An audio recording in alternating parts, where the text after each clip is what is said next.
Greetings. Welcome to Conversations with Nicole. I am Nicole Everett, your host, and this is a talk show based in Tallahassee, Florida, focused on connecting the community through conversations.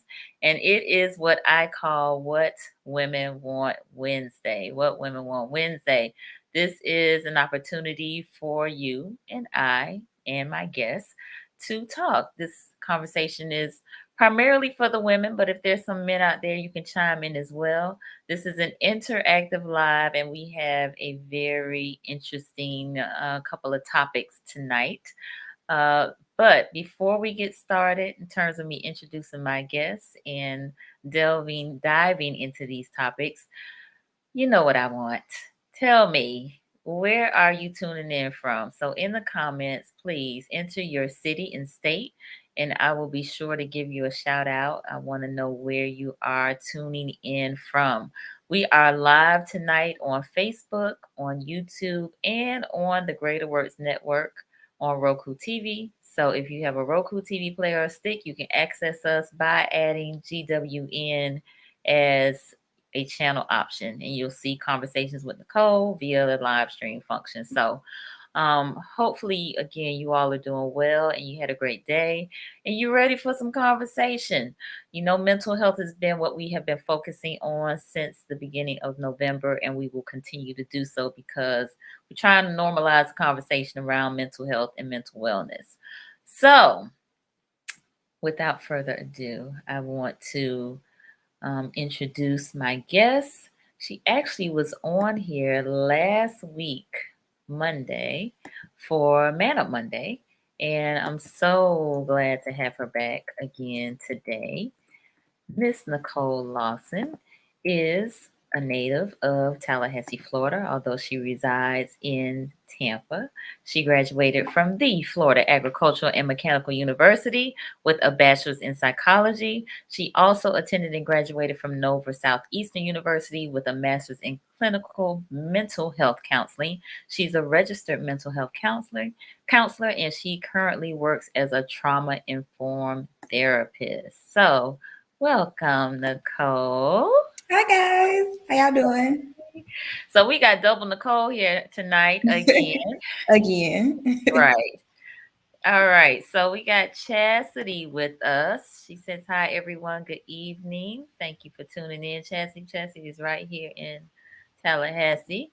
Appreciate you.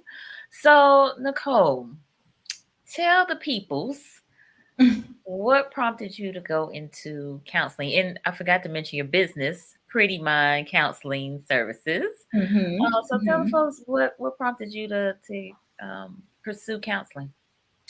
So originally when I went to FAM and I was getting my bachelor's in psychology, I wanted to get mental health services into the community because I realized that it wasn't something that was very accessible to many people. Like when you wanted mental health counseling as a college student, it was something that you really had to search for.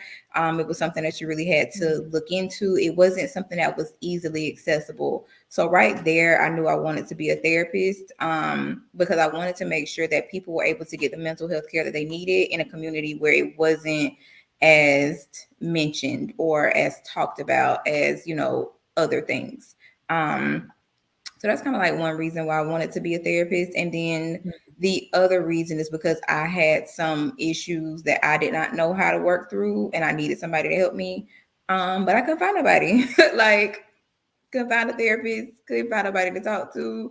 Really? I was like, yeah, it was really difficult. I didn't really get therapy until I was in my master's program. Okay. So yeah, it was hard. And so I was like, all right, let me figure out how to create something that can be easily accessible to people, somebody people can relate to. Because when Hmm. people think about therapy, they think about, oh, you're gonna be some older person sitting on the couch and sitting in the chair and I'm gonna be laid on the couch telling you all my Hmm. personal business. I can't relate to that. Like you're gonna be using all these big fancy words. Like I don't want to do that. Uh-huh. So I really wanted to be a relatable therapist that somebody could like look at and like, okay, she looks cool. She looks like, she can help me. So let me go to her. Okay.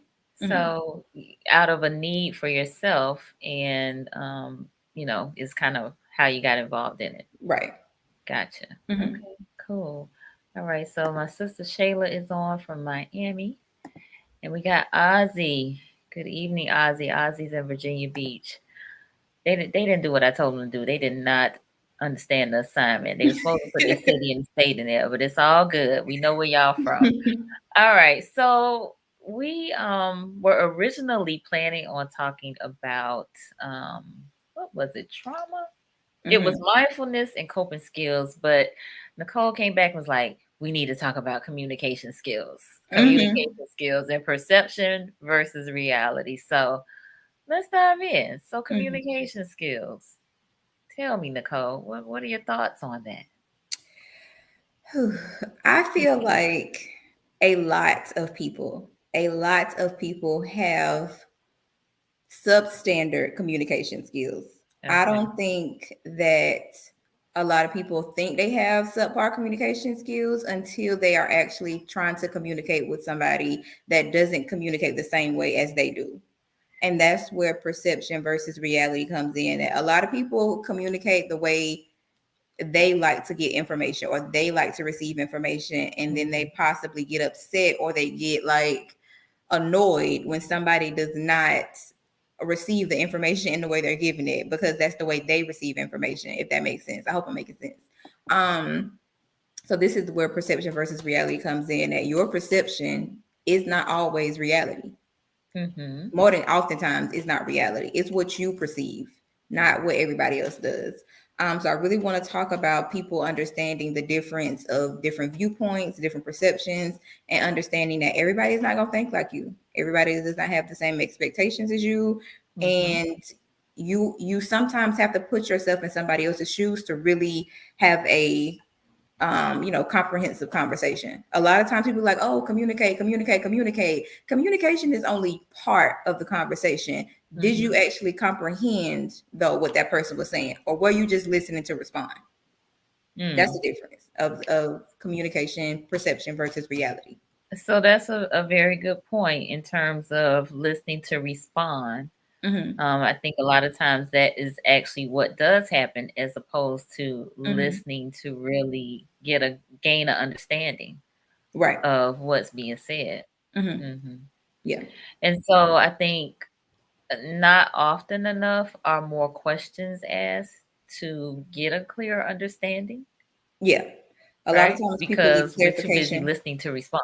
Yeah, a lot of times people leave clarification on the table because I don't want to clarify what you said. I want to clarify, or I want to say what I mean.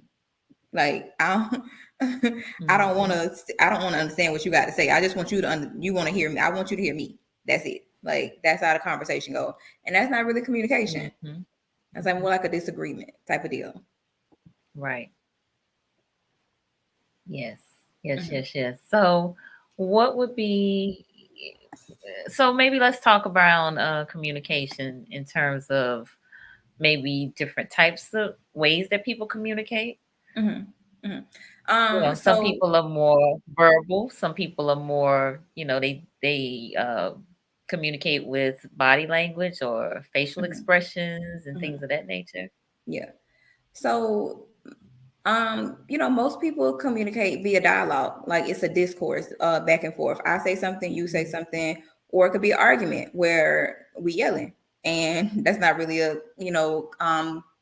productive conversation. That's really just an argument back and forth, or it could be a discussion or a debate.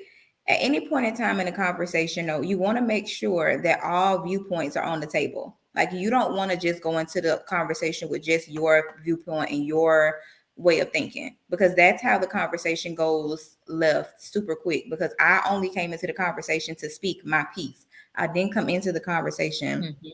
willing to listen and understand what somebody else was trying to say.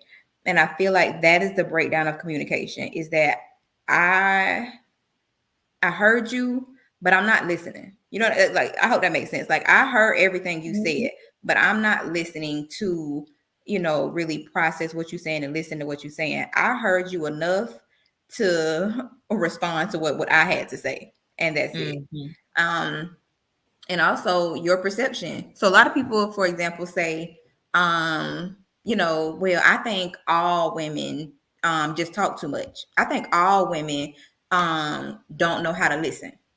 That's kind of like generalization. You really don't Mm-hmm. know all women. So is that your perspective or is that reality? Mm. Reality is you don't know all women. You know a small sample size of women who you've encountered in your lifetime, but you don't know all women to say that. Mm-hmm. It's a Mm-hmm. big generalization. Or some women who say all men are this and all men are that, and all men don't know how to talk. Right. You don't know all men, do you? Like you haven't met every single man on the planet, so you cannot say all men don't know how to talk. You generalize based off your perception of the things that you've been through, not Mm-hmm.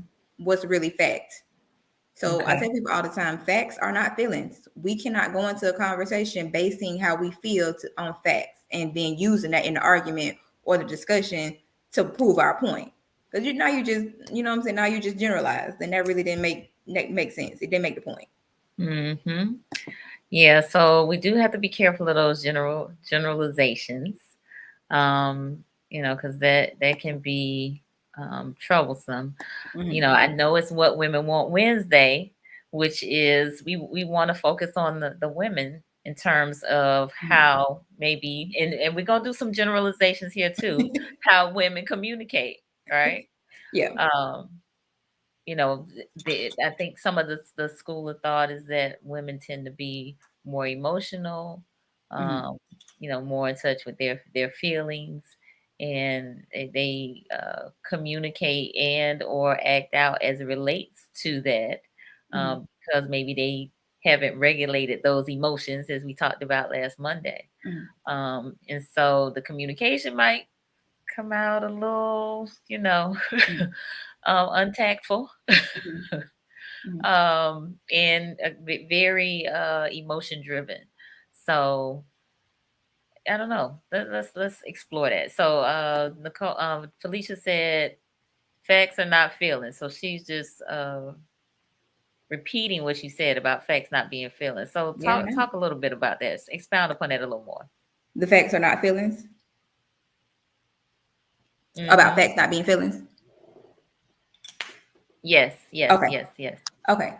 So, how you feel about something is your individual feelings. Like, you don't have ownership over the way somebody feels about something. So, let's say somebody did something and you thought that was the wrong thing for them to do. You cannot then use Mm-hmm. that in the argument and say, I feel like you were wrong, and then use that to like justify the punishment that you gave that person because you did not like the way they did something, or you did not like the way that they went about things. That's your Mm-hmm. feelings, so you have to Right. take ownership of those feelings, not put that on somebody else. I feel like a lot of times we use that narrative of, well, you don't care about my feelings.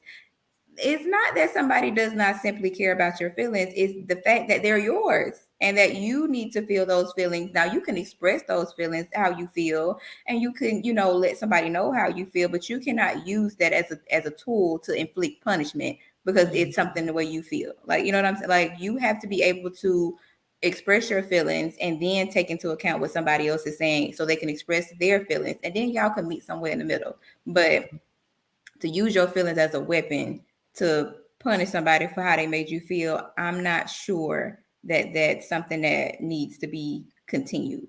So let me ask you this. Can they really make you feel a certain kind of way? Or is it your thoughts about whatever it is they did or said?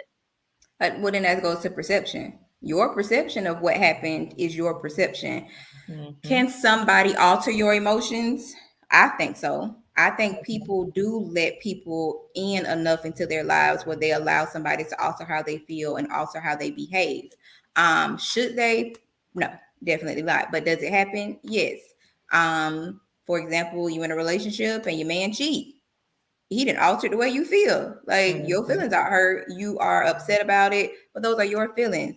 But then you use those hurt feelings to weaponize the punishment. You hurt my feelings by doing something like cheating, so now I need to use my feelings as a way to punish you. So whether that be I'm not going to talk to you for a couple days or whatever the case may be. Mm-hmm. But did you really, did you express your feelings the way you needed to? Or did you just act out? Which one was it? So I think it's important that you, in that particular scenario, get real clear about what it is one were expecting, and that those expectations weren't met. So now there's a breach of trust. Now, Mm-hmm. there's a concern about loyalty and, you know, your ability to yeah, trust. That just keeps coming to my mind is trust. Mm-hmm. Like, so that's been breached. And so either, we're not going to continue down this road because the trust, has been breached and it can't be mended, or we're going to try to mend it. Right. Right. Right. So that's when you have to determine, or am I going to continue this situation, but how am I going to communicate that? Again, Mm-hmm. you can't use your hurt feelings as a way to punish somebody. Like, you have to be able to communicate what you want from going forward. And if you need to take a step back and wait a couple of days and process that information and say, okay, this happened, I need to, like, before I communicate, before I say anything, let me take some time to myself and think about this and figure out what I need to do, that's fine. Mm-hmm. A lot of times that's not what happens. So I believe that if you want to rebuild the trust, go into the conversation with that kind of mindset. Don't go into the conversation with, I'm gonna yell, scream, and fuss and cuss first, and then Mm-hmm. we're gonna get to the forgiving and working through things. Or if you are going to simply walk away, simply walk away. I don't understand the notion of tit for tat. You know what I'm saying? You hurt me, so let me Mm-hmm. hurt you back type of deal. I Mm-hmm. don't I don't subscribe to that ideology. You know what I'm saying? Like, if you're I gonna walk do. away, walk away. Right. But a lot of times people are taught, get your lick back. You know, it's like, Mhm. get your lick back. But like, it Yeah. does more hurt than it does good to get your lick back, honestly. Indeed. Again. So Princess said that guilty trip to get the other's authority to overtake the situation without accountability of one's actions. Mhm. That guilty trip to get the other's authority to overtake the situation without accountability of one's actions.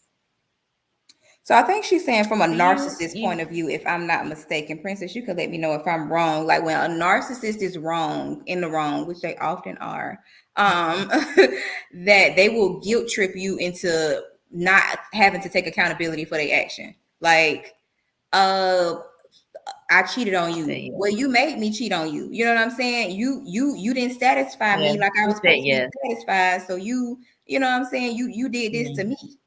So that's what she means by Mm-hmm. guilt trip somebody over somebody else. Yeah. And that's when you have to be real clear on, again, perception versus reality. Is the perception Mm-hmm. is the perception the same as reality? His perception is, Mm-hmm. I cheated on you, but you made me do it. Is that a Right. reality, or is that his perception? And Exactly. that's what needs to be communicated. This when you have to learn that fine line of distinction between your point of view versus the actual reality of the situation. You Mm-hmm. cannot take somebody's perception and run with it, just like you cannot expect somebody to take your perception and run with it. It has to be sound facts if you're going to use it in a discussion. Like, if you Mm-hmm. want to use your feelings, that's fine, but don't use that as a leverage. It's not, because it's yours. It's your feelings. You can't use that. For Right. me, I'm just saying that's what I would say. Okay. So we got a question from Felicia. She wants to know, how do you navigate communicating with a combative individual that has so many feelings and keeps repeating, but this how I feel? What is your advice as the person yells louder and louder? Ooh. Ooh. Okay. Okay. First things first. If somebody is to the point where you're yelling, that's not a conversation no more. Like, let me just, Mm-hmm. I'm keeping it up with you, honey. That's not a conversation no more. Y'all are in a full blown argument, and until those voices can decrease and y'all can speak to each other in a low, calm voice, you're need that person can't hear you anymore, because Mm-hmm. they've elevated to a level of, I'm not even listening to what you're saying no more. I'm just saying what I Mm-hmm. gotta say, and that's gonna be the end of this discussion, argument, Mm-hmm. whatever you want to call it. Right. So when you're speaking to a combative person, you typically want to make sure you understand if that person is, like, really stubborn, and if they can be communicated with, or is it just like a lost cause. I know a few people who cannot be like talked to. Mm, A few people who are so combative that everything you say to them is a debate, it's an argument, it's a back and forth. And sometimes you just gotta know when to pick your battles in that situation. But if you really want to get your point across, I would suggest waiting it out. Like make them calm down. Not make them calm down, but wait until they calm down. mm-hmm, Go into it maybe a couple days later and be like, hey, we were trying to have a discussion about this. You were raising your voice. I didn't think we were going to get to a good place. So is now a good time to finish this conversation. I just want to get out how I feel. I would also like to hear how you feel. And perhaps we can, discuss it and get to know each other's point of view. But mm-hmm, if you got a person that says, but this is how I feel, and you've already explained your side of the conversation, and the rebuttal is, but this is how I feel, stop the conversation, mm-hmm, honey. mm-hmm, It's a lost cause. It's the waste of your time. You're not going to get nowhere. And that is where I would implement boundaries. I would mm, implement a boundary of if you can't respect what I have to say, then we don't need to talk at all. Because mm, no conversation should be one sided to the point where one person is hurt and the other person is made to feel hushed or stifled or anything like that. So that would be my advice with talking to a combative person. Understand the person and understand if they can be talked to, if they can hear you. Because a lot of combative people cannot hear your side. They can only hear theirs. mm-hmm. So you said a lot there. So one, I really appreciated the way you handled that in terms of, hey, we had to end the conversation the other day.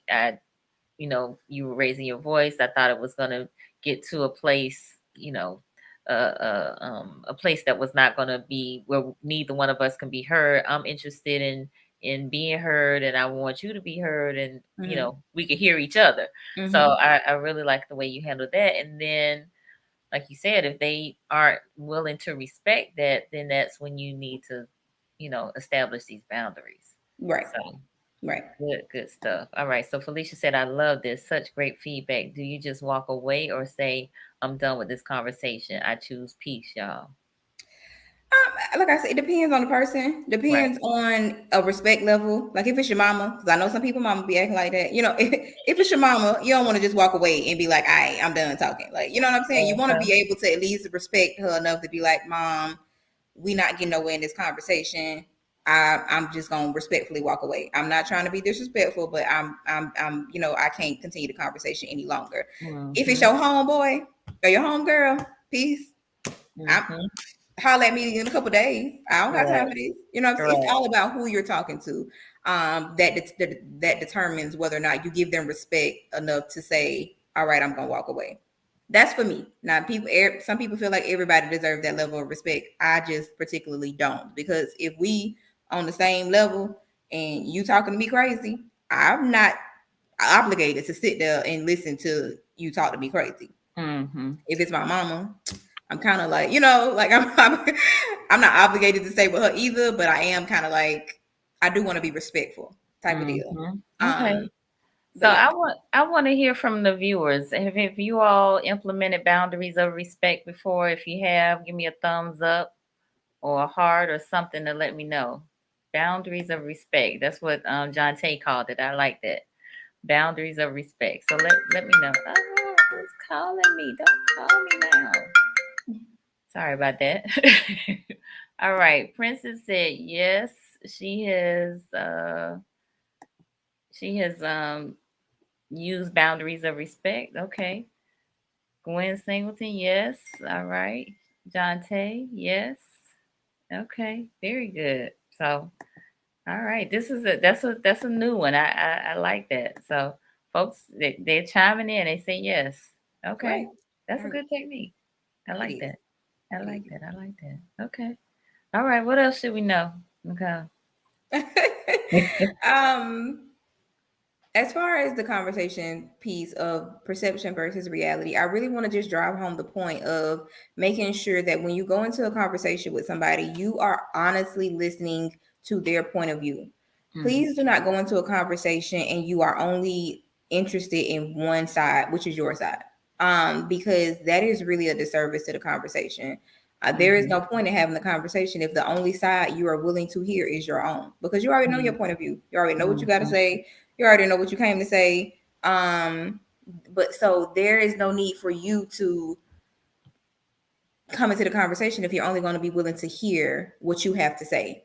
What was the point of you, having this conversation? Mm-hmm. And also making sure you're going into a conversation with somebody who has the ability to hear both sides. You don't want to go into a conversation with somebody and you know for a full fact that it's probably going to lead into an argument because they don't know how to hear both sides. They're really stuck on their opinion, their perception, and their way of thinking. Mm-hmm. You're doing yourself a disservice. So I really just want to make sure people understand that point of views are so important in conversations because we all are different. We all have different attitudes. We all have Mm-hmm. different upbringings. We all have different trauma.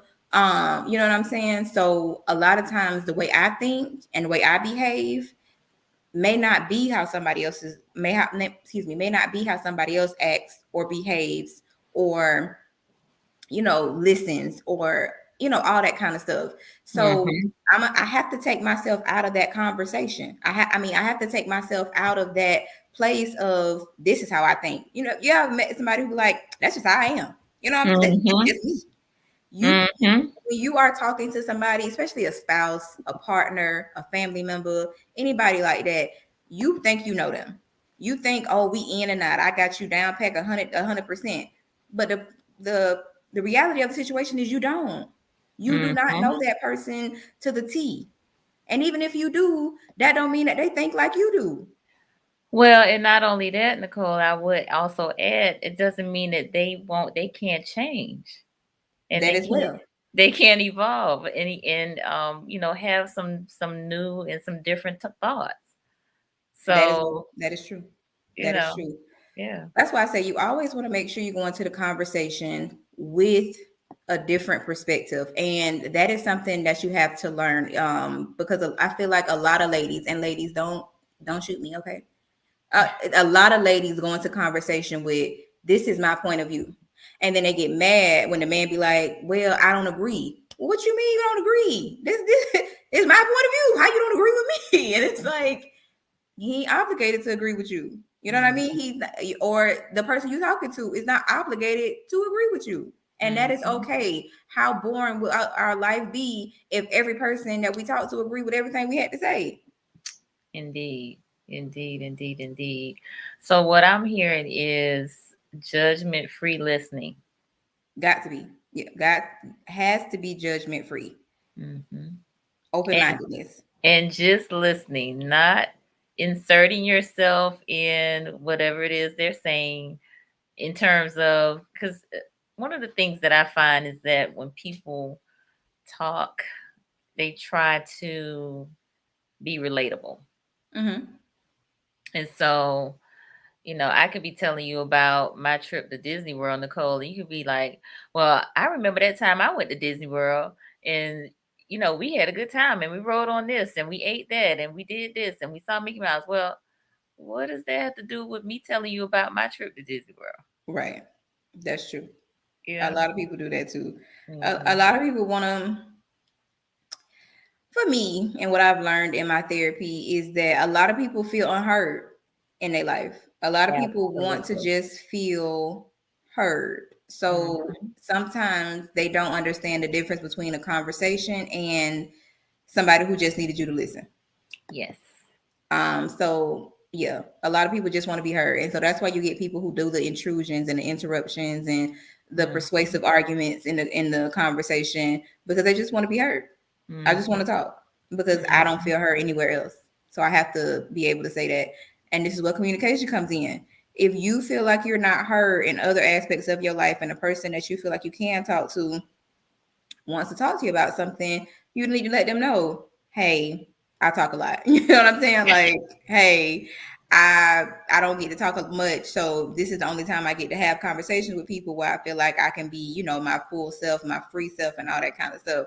But Hmm. I also found a lot of times people feel like nobody wants to hear what they have to say. So when they do find that one person who's able to, listen to them and open up to them, they just like go for it at all Hmm. costs. And sometimes that does cause the interruptions and the, let me tell you about my point of view type of deals. Exactly. So this is where discussions and conversations come and communication comes in at, hey, let's talk about it. Yes. Yes, yes, yes. Okay, we got a few comments coming in. John Tate says some people are comfortable with like minds, not realizing it causes stagnation. Mm-hmm. Open your mind. All right. And then Chastity said, I think taking the time to listen respectfully can naturally de escalate situations and leave room for resolve. Mm-hmm. Absolutely agree with that, Chastity. In Mm-hmm. fact, that nonviolent communication class that I just took, that's what it was all about. That whole judgment free listening and giving empathy to folks. And there's a whole observation, feeling, needs, and requests. That's kind of the order of that whole class. So Mm-hmm. it's very, very interesting in terms of, how you just gotta listen and not um because like Nicole just said, people just want to be heard a lot of times. Mm-hmm. A lot of times. So I think being self-aware of that as well is helpful. And hopefully through this conversation that we're having tonight, y'all will begin to understand and recognize a lot of times that people really just want to be heard. Yeah, Because the understanding is a wonderful thing. it is.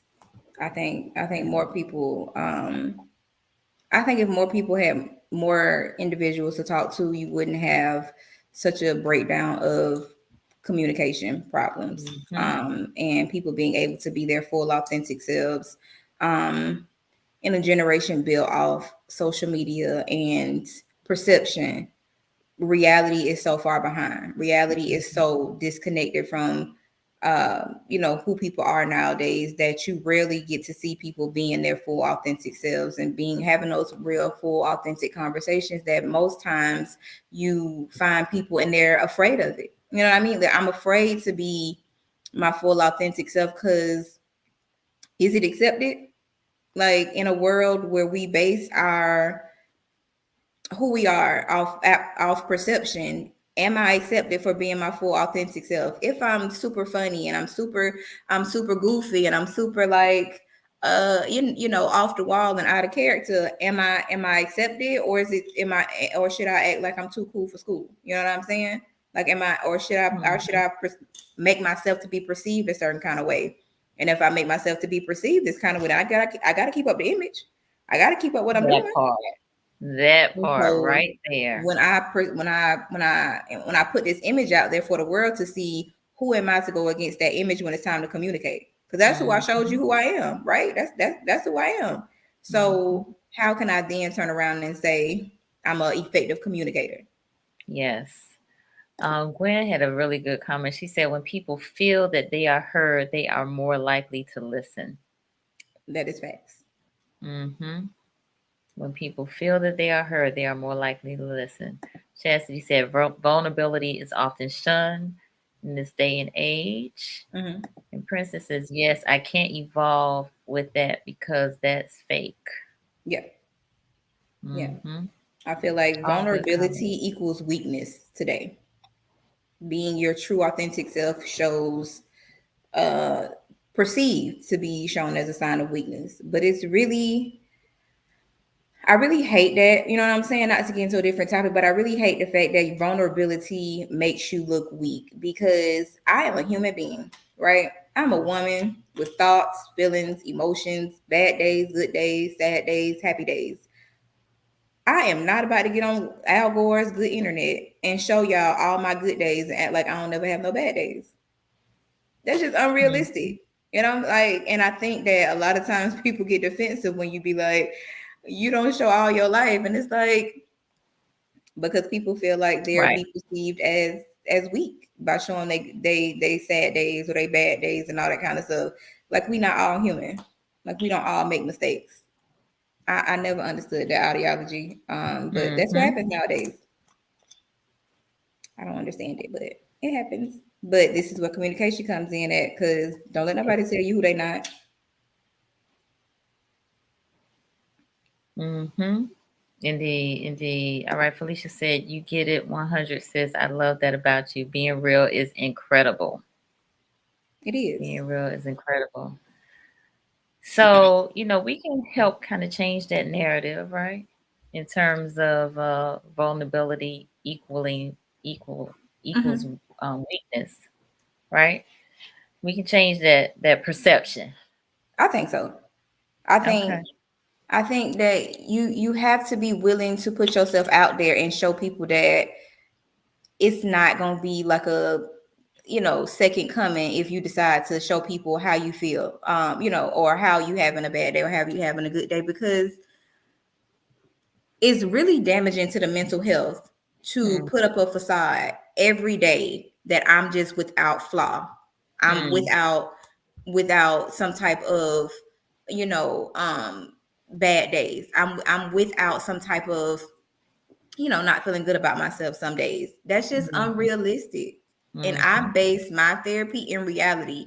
I don't sell dreams to people. I'm not going to sell you a dream that this therapy is going to make you this happy person 100% of the time. That's Right. not what this is. It's for Mhm, you to understand that you are a better version of yourself who goes through bad days, but you can get through those days instead of feeling like you stuck in them. mhm. I don't. I've never subscribed to the ideology that you are supposed to just be happy 100% of the time. Who said that?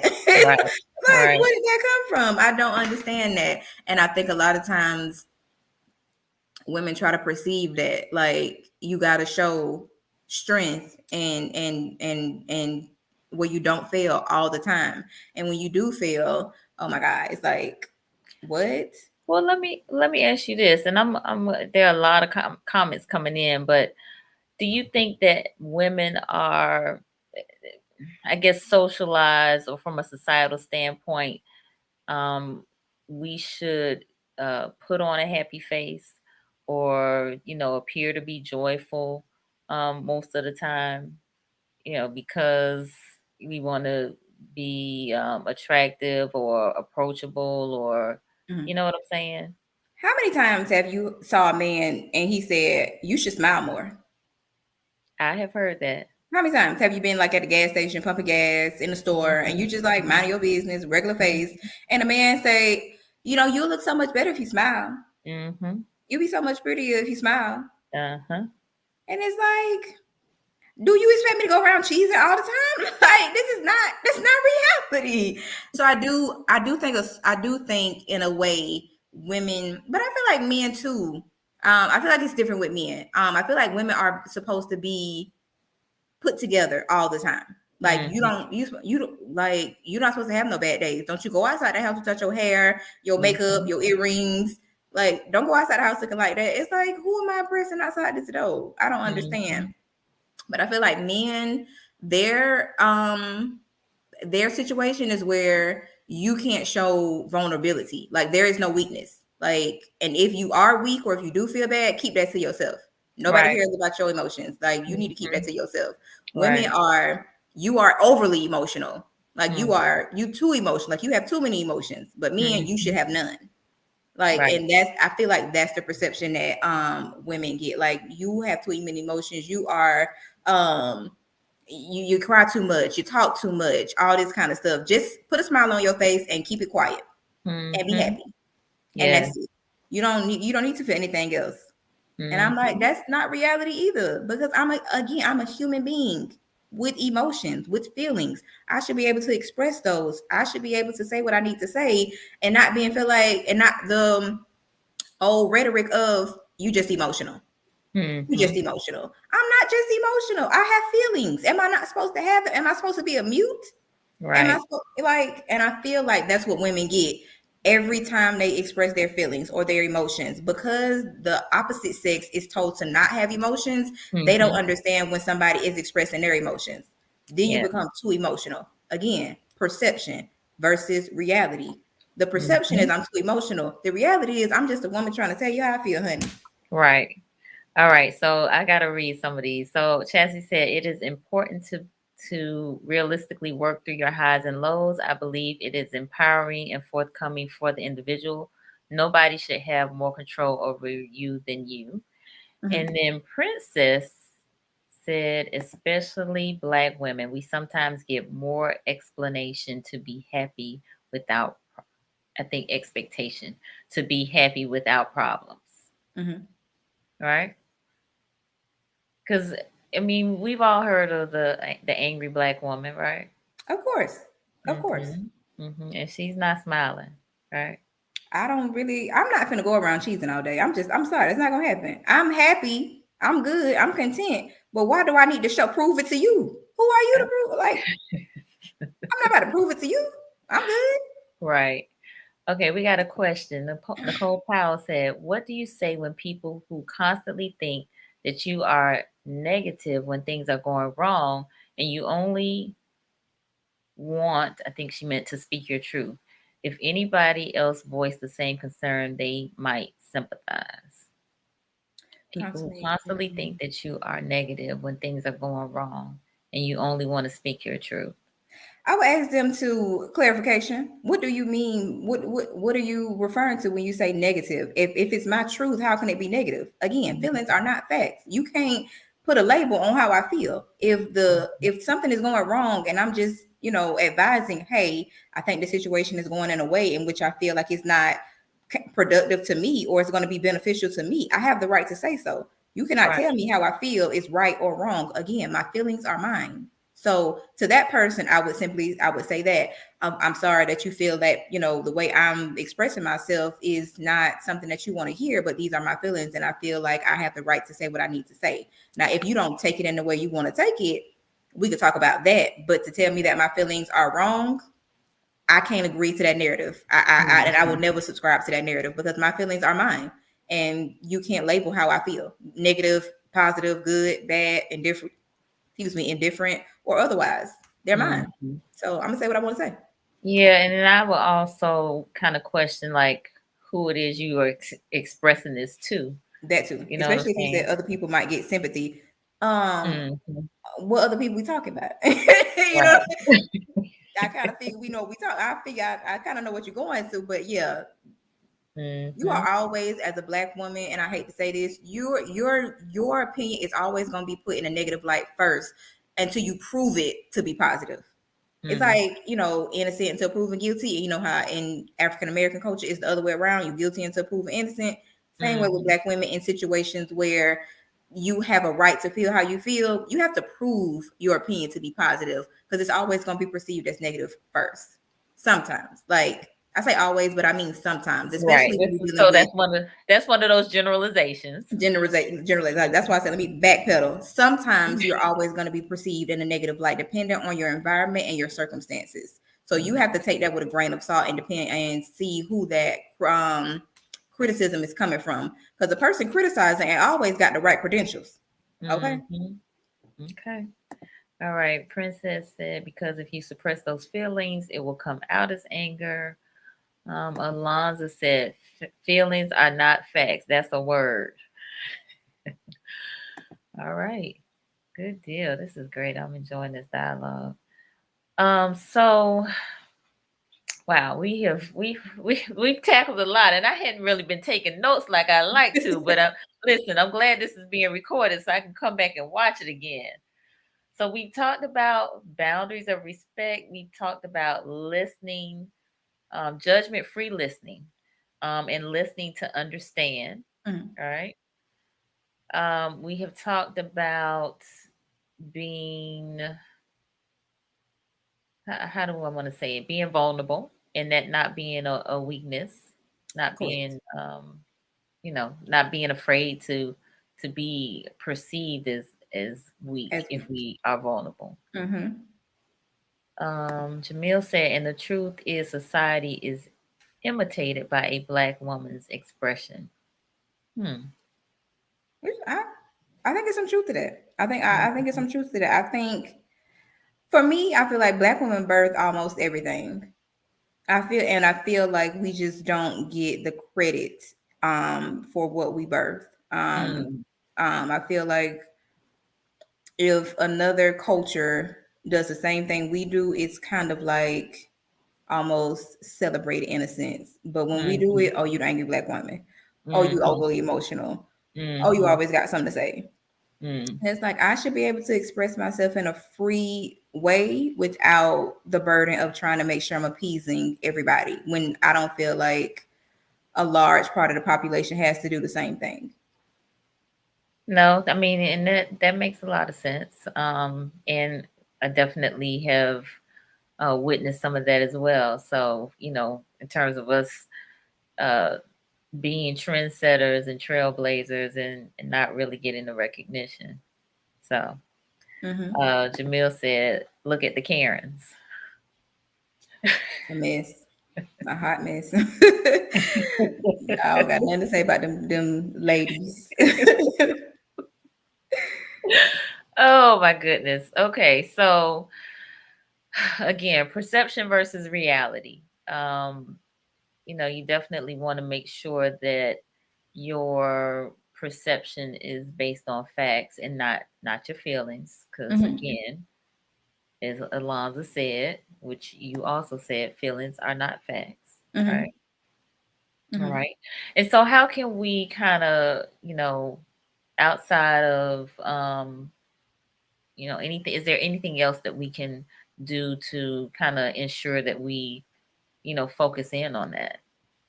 I think the biggest thing that you want to do when you go into a conversation is making, just like I said before, you want to make sure that your point of view isn't the only one you're able to see in that conversation. That is the Hmm. biggest part of understanding somebody else's viewpoint, is that you are looking beyond your own. And that takes a lot of work Hmm. because a lot of times we are raised to voice our opinions and not really accept somebody else's. Um, so Hmm. you really want to just making sure that you are coming into the conversation as open as you can, and you are trying to understand what that person is saying, and you're not just listening to respond. I want to make sure I drive that point home. When we say in perception versus reality, you are not listening to respond. You want to listen to understand what that person is saying so you can get clarification on their point of view, so you can provide your own perspective on their point of view, and then you guys can meet somewhere in the middle. So if we're having a discussion about something and my point of view is different from yours, I need to be able to hear your point of view. I need you to explain your point of view in a way where I can understand it, and go from there. I also want to make sure we understand that the way we communicate is not the way somebody else communicate. Like I know some people Hmm. who need like time to process information. Like me, I don't need no time. I'm gonna say what I gotta say when I gotta say it, how I gotta say it. And if you talk back to me and I could process what you're saying right then and there in the conversation. But I know some people who need like a couple minutes or a couple Hmm. days or a couple hours Hmm. to process that conversation and then come back to it. So you got to make sure you understand who you're talking to. So I was going to pause there just because that was a point that actually was brought out the last time we were together, is Mm. that, you know, being able, um, communicating that you need a wait time, right? Yeah. And you might not say that I need a wait time, but at least you want to tell the person, hey, I need some time to process this. Let me get back to you in a day or two or what have you. You know Hmm. what I'm saying? And Yeah. not just separate yourself from them and don't say anything, because then they think you're ignoring them, or, you Hmm. aren't considering what they were talking about or what have you, but Right. you just need time to process it. Right. So, Right. So it's mhm, fine. I feel like it's always fine if you tell somebody, I'm really not able to process this information right now. Can you give me a couple mhm, days and we can table the discussion?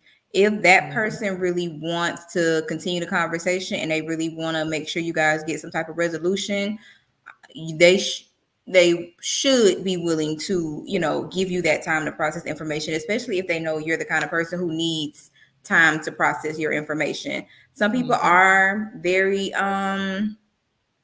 against that. Like, what do you mean? What do you mean you need time to process information? I said what I had to say. Why you can't say what you need to say back?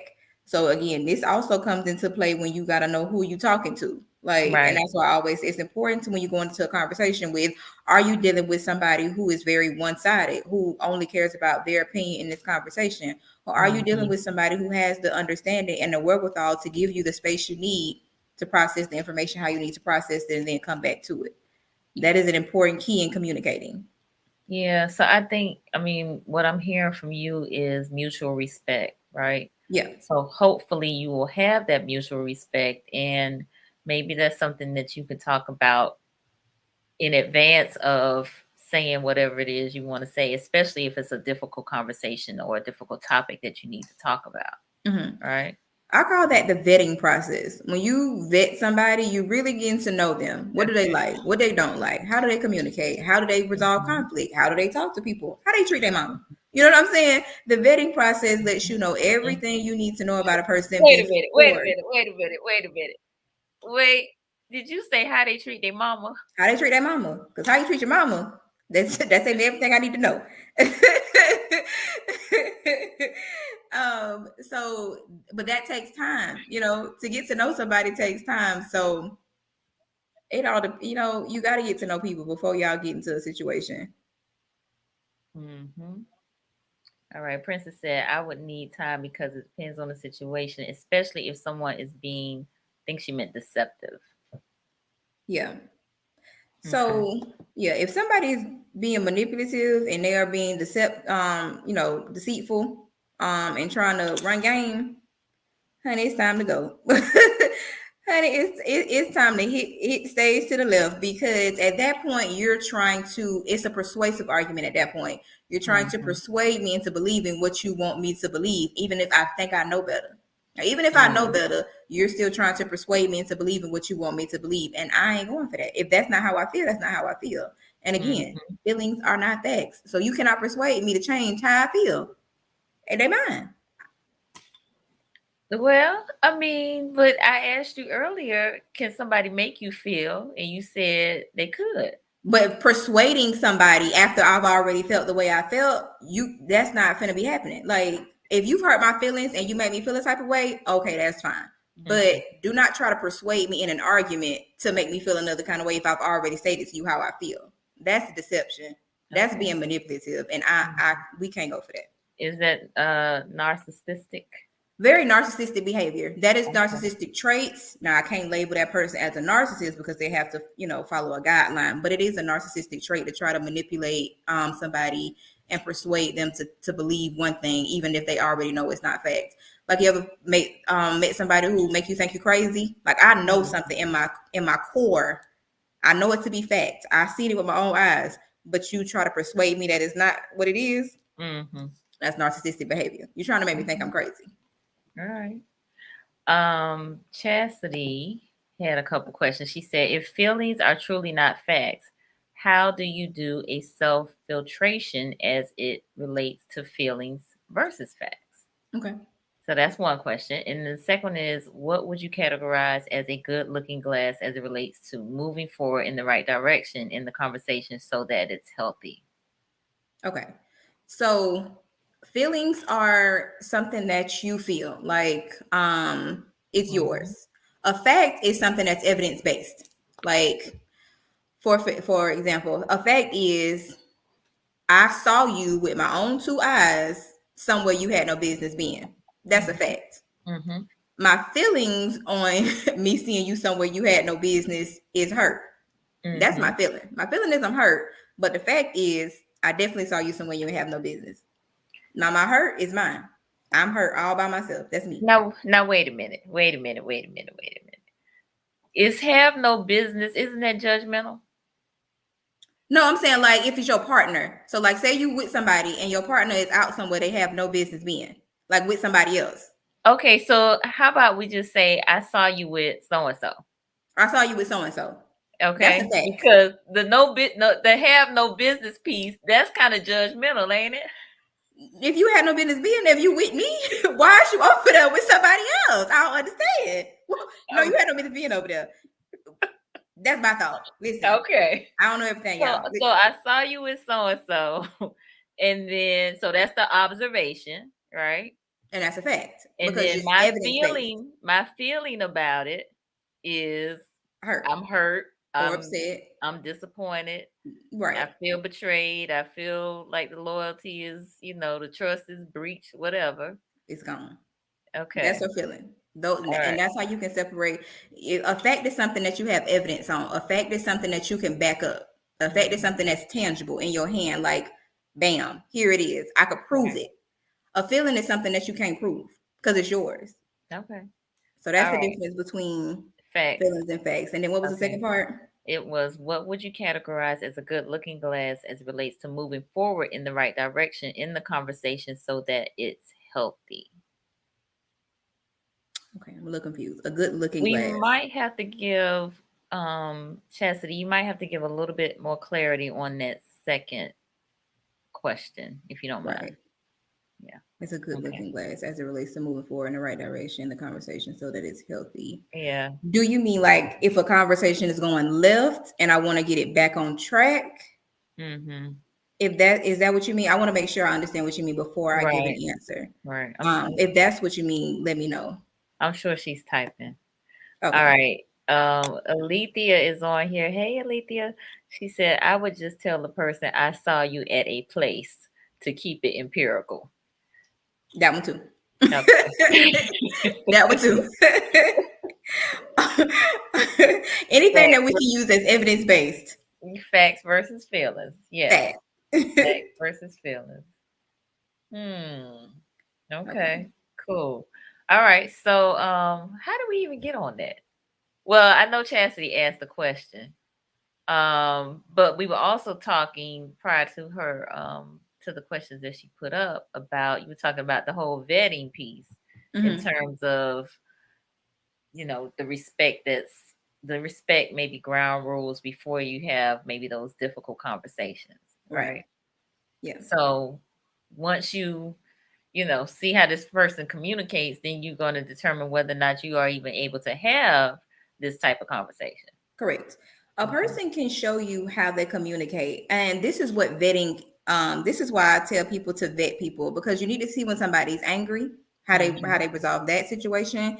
You want to see when somebody's when they sad, how they resolve Hmm. that situation, how they are when they're happy, how they resolve or continue moving forward in that situation. When they are frustrated, annoyed, broke, when they got money, all that kind of stuff. You want to see them in all their realms so you can see how they handle everything. So you can see if that person has the wherewithal to communicate in a capacity in which you feel like y'all can have a conversation. Because a lot of times people, when they happy, oh, conversation go good, we smooth, we good to go. As soon as you get mad about something, it'd be a whole different person. We two different people. Or when they are in a place where they're not their best self, they are a different person. So this is why you Hmm. want to make sure you vet people before you go into conversations and you automatically assume you know how the conversation is going to go. Mm. Good point in terms of observing them and um how they manage in different scenarios in within their emotions. Right. Um this goes back to our conversation again on Monday about being real clear on what you're feeling and how to articulate that, Right. right? Correct. You have to be able to identify emotions. Again, vetting. When you vet Mm-hmm. somebody, you'll be able to see if they are able to identify emotions and if they are able to um verbalize those emotions. Because a lot of times I might be able to say, "Oh, I'm sad today." However, I might not be able to verbalize it or show it. I've Mm-hmm. learned that a lot of people only have two emotions that they're able to show, and that's happy and mad. Mm-hmm. Them two. I do Yeah. not know how to show when I'm frustrated. I shut down. I do not know how to show when I'm sad about something. I shut down. I don't know how to show when I'm annoyed by something. I'm snappy. Like I don't know how to verbalize how I feel except when I'm happy or when I'm mad. Mm-hmm. Mm-hmm. Those are the Yeah. two go-to emotions that people have. A lot of times people don't know how to communicate those other emotions because they often come out as anger. So we got to work on that, y'all. We got to work on that. We got to work on that. Okay. Princess said, "Is role playing a good way to strengthen communication?" I wouldn't have suggested because that's playing a role. Like, you know what I'm saying? Like I could pretend to be mad, but Mhm. that's me pretending. How am I when Mhm. I'm actually mad? Because Mm. when I'm actually mad versus me pretending to be mad, two different people. Two different Okay. people. All right. Yes, ma'am. Chastity said basically, how do you recognize you're not the issue? And if you are, how do you retract? How can you Okay. refocus the conversation? Okay. So how do you recognize if you're not the issue in a discussion with somebody? Okay. Um, that would depend on what y'all discussing. Like if the issue is something that you have not done or you have not started to do, or something that you are trying to do, Mm-hmm. you're not the issue. The issue is and the issue could not be either one of y'all. It could be somewhere in the middle. Mm, So that's where clarification comes in, at what exactly are we referring to? What exactly are you upset about? I need to know so I can know if I am the cause of this situation or if I'm not. And if I'm not, I should be able to explain to you how that's not going. Now, you also said, how do you recognize if you are the issue and you retract? Apologize. mm, If you have done something to somebody that has not been productive to the relationship, whether it be a friendship, companionship, romantic, or otherwise, apologize. I'm mm-hmm. sorry. I apologize if I have offended you in any kind of way, or if Mm-hmm. I have caused some type of disturbance in our friendship or relationship. Please let me know how or if we can move forward. Accountability. Accountability is how you know, retract yourself from that situation. Please don't get defensive. That's the one thing I advise. Do not get defensive if you find out you have been wronged or if you were in the wrong. Don't get defensive. Apologize. And see, that was going to be my point, is because I think that's what typically, oftentimes happens. I'm not going to say typically, but oftentimes that's what happens. People Mm-hmm. get defensive when they are, I don't want to call it called out, but when they recognize that they are in the wrong. Yeah. And so it's okay. Just eat the It's humble pie and say, hey, I got it wrong. Forgive me. It's okay. right, right. It's definitely okay to be wrong. Again, you are a human being. You are not going to be right 100% of the time. You have to be able to say to yourself, I was wrong. I Mm-hmm. was wrong in this situation. It was not right of me to do whatever I have done. I apologize. Now, can we Mm, move forward? Please let me know. If we cannot, I thank you for your time. But you have to be willing to apologize and take accountability for your actions, and not getting defensive when you are wrong. When people get defensive when they're wrong, that's because they don't want to be wrong. mm-hmm. I don't want to be accountable for my actions. I want to place blame somewhere else. So I, that's when you get I defensive. I think we need to listen to that as well, for that as well. You Yeah, know, when somebody get defensive, it's it's because no way. that probably happens more times than we recognize. Because again, we probably are trying to articulate our or express our point of view, Mm-hmm. and so you know. But if we really listen, you can hear that. You can hear it when somebody does not want to be wrong. Correct. A person who can never be wrong. Like, I'm always trying to find a loophole of how I'm not wrong. That's a problem. Hmm. If you cannot That is ever, a problem. if you cannot ever take accountability for your wrongs or for your actions, it's a Hmm. problem. And that's something that you need to go seek help Hmm. for, because you cannot be right 100% Hmm. of the time. You cannot. It is Right. impossible. And I don't suggest Right. anybody subscribe to the ideology that somebody can be right 100% of the time. That person, my dear, has some type of blockage to accountability, and you never want to talk to or be with a person who cannot be accountable for their actions, because they'll never see any faults in their actions. Again, another narcissistic trait, Mhm. not being able to take accountability for your actions. I think I hear another live coming on. This whole narcissistic thing. Narcissists are Mm, such a funny, informative topic, because a lot of people deal with narcissists all the time and they don't even know it. okay. Alethea said, a lot of time in my observation, I listen for what's not being said, and it helps me better respond to the other person, especially if there's tension or misunderstanding. Mhm. Yeah, a lot of times in a conversation, you can't listen for what's not being said, but you can also Mhm. listen to a person and let them just talk and talk and talk, and they'll tell you everything you need to know. Whether they admit to the truth, whether they don't admit to the Mhm. truth, when you have a conversation with somebody, they'll eventually tell you everything you need to know. But it takes a skill to listen to Mhm. what's not being said, and everybody does not have that capability, Yes. which is why I don't try to teach that skill, Yes. because that's a technique that you know what I'm saying. A lot of people, Mhm. it'll take you to learn that skill. So it's easier for you to learn to just Mhm. listen. And I promise you, eventually, everybody every time they'll say exactly what you need to hear in order for you to feel that conversation how it's going.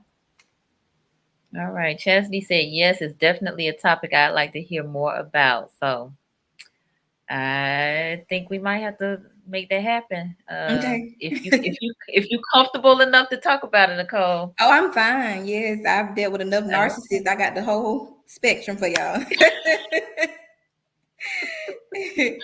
All right. So yeah, Alethea said exactly, but it was taught to me. Yeah, So it's a skill that has to be mhm, taught to somebody. A lot of mhm, people mhm. don't just, some people are born with that innate ability to just be able to do, listen to what's not being heard, but more Right. oftentimes it's something that has to be taught to people, especially in the Mhm. mental health profession, that we listen for what's Right. not being said, instead of Mhm. what is being said. So that's why I try to teach clients, just listen. If you just Okay. take that fine ear and listen, you'll hear what you need to hear in that conversation to know whether you need to continue the conversation or whether that conversation is over. Absolutely. Yeah, Chastity Discernment. said discernment. Correct. That's exactly it. Absolutely. Yep, absolutely. Wow, this has been great. So I'm going to ask the viewers if you all have any other comments or questions, put them in the chat at this time. I definitely want to be respectful of the time, although this conversation has been really good, really, really good. So, and I'm gonna have to go back. Look, I started taking notes, but I got so into the conversation that I'm, kind of all over the place. So again, I'm gonna have to go back and listen again. But were there any other things that you thought were strong points that we should be mindful of in talking about communication skills and perception versus reality? No, I think I drove the point home of just point of view. Point of Hmm. view, point of view, point of view, making sure Hmm. that you are not going into the conversation with just your point of view. You Hmm. have to be willing to and open to listen to somebody else's ideas, thoughts, and how they process information, so it can be a productive conversation. Hmm. Without you being a open-minded and able to listen to somebody else, I really don't see how that conversation is productive for you or the other person. Absolutely. Absolutely. So we're getting some good feedback in terms of great session. Thank you, so on and so forth. So that's great. Um, Again, we're trying to normalize the conversation around mental health, mental wellness. And Mhm. so this is part of it, right? Having the conversation about communication skills, about perception versus reality, and all of the other things in between. So if this has been beneficial to you, please like, please share, please subscribe to the Conversations with Nicole YouTube channel, and tell your friends. Tell your friends. Tell your friends. Nicole, are you taking new patients, Of new clients? course, I Okay. am. Okay. So tell them about Pretty Mind Counseling and how they can, connect. So, Pretty Mind Counseling Service is a trauma informed care private practice. You can email me or view my website, www.prettymindcounselingservices.com. Everything is on the website that you need to know. But for any questions or concerns you may have, it is linked on the page where you can email me, ask me any questions you need to ask me. Um, it's trauma informed care, but I do generalized disorders as well. If you just want to talk to somebody, I'm open to that too. I do couples and family as well. So All just right. let me know. So, just real quick for folks out there, Nicole is in Tampa, but she does do telemedicine, telehealth. Mm-hmm. And so, for the folks in Tallahassee, she will she will service you. Okay, I she will. okay. So, one of the things that I have been trying to encourage folks to do is to connect with a counselor or a therapist, Yeah. because that can really be helpful.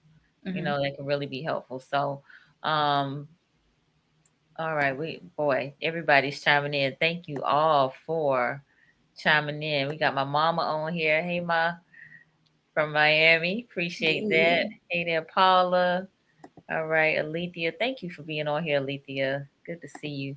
My buddy Gerald, my partner, my friend, my brother, and Jamil, who was on last week. Thank you so much. We got Gwen Singleton. Thank you all for commenting. Really, really, really do appreciate it. But let's keep the conversation going. Keep it going, keep it going, keep it going. Okay? Because we really need to get the help as a community that we need. And there are folks out here that can help, us sort through some things, those traumas, those, experiences that we've had to deal with as a child, coming up, adolescence, or whatever the case may be. So again, Nicole, thank you so very much for being here. And we got to plan another date because they said they want to hear about narcissists. Oh Lord, yes. Okay, y'all sure y'all want to hear about narcissists? That's a lot. You're gonna figure out you're dealing with some narcissists and you ain't even know it. But yes, I'm definitely open to it. Thank you so much for having me again. I appreciate it so much. Thank you so much. My pleasure. My pleasure. So listen, we're here on Mondays and Wednesdays, 8:30 p.m. Next week I have Kenneth Fowler as well as Dr. Oh my gosh, I can't remember her name right now. She's out of Atlanta. Dr. Kiani, I believe. So great discussions coming up next week. So tune in 8:30 right here. Conversations with Nicole, YouTube, Facebook, and on the Greater Works Network on Roku TV. All right, y'all have a good evening and a good weekend, and we'll see you next week. Peace. Bye, y'all.